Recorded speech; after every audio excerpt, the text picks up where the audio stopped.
পুঁজিবাজার সংস্কারে বিভিন্ন আইন করছে বিএসইসি। খসড়ায় অংশীজনের মতে গুরুত্ব দেওয়া হলেও চূড়ান্ত আইনে তাদের উপেক্ষা করা হয়। পুঁজিবাজার উন্নয়নে এত আইনি চাপ অপ্রয়োজনীয় বলে মনে করেন তারা। বুধবার ডিএসইসিতে ডিবি এর public offer of equity securities rules 2025 শীর্ষক বৈঠকে উঠে আসে এসব মতামত।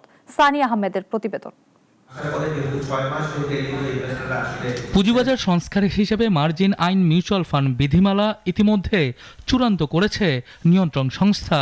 বাকি আইপিও আইনটিও রয়েছে একই ধারায়। তবে এত আইনি চাপ না দিয়ে পুঁজিবাজারের মূল সমস্যা চিহ্নিত করতে হবে বলছেন ডিএসসি চেয়ারম্যান। একটা কাঙ্ক্ষিত যে অপটিমাল পজিশন সেখানে যেতে পারবো না, আমাদের সমস্যা আছে, বাট সেইগুলো সমাধান এক এক করে এগিয়ে যেতে হবে। এদিকে আইন তৈরির ক্ষেত্রে স্টেক হোল্ডারদের মতামত নেওয়া হলেও সেটি চূড়ান্ত পর্যায়ে আর দেখা যায় না।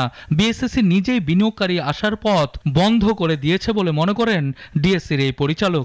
ইনিশিয়াল পাবলিক অফার, পাবলিকের জন্য যে অফারটা করা হয়েছে সেখানে আমরা করলাম কি 50,000 টাকা করে শেয়ার থাকতে হবে। এটা কোনোদিন হয়? আমরা এখানে চাচ্ছি ইনভেস্টর তৈরি করতে।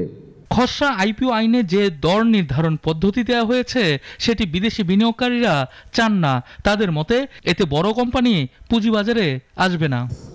হ্যাঁ, নাম্বার 1। নাম্বার 2টা কেন আসছে সেটা হচ্ছে যে প্রাইসিং মেথড যেটা বলা হচ্ছে সেটাকে ওনারা এখনো মনে করছে যে এতে বড় কোম্পানি, ভালো কোম্পানি যেটা সবচেয়ে বেশি অভাব এই মার্কেটে সেটা আসবে না। এদিকে বিএসইসির বিরুদ্ধে এত সব অভিযোগের উত্তর দিয়েছেন কমিশনের প্রতিনিধি।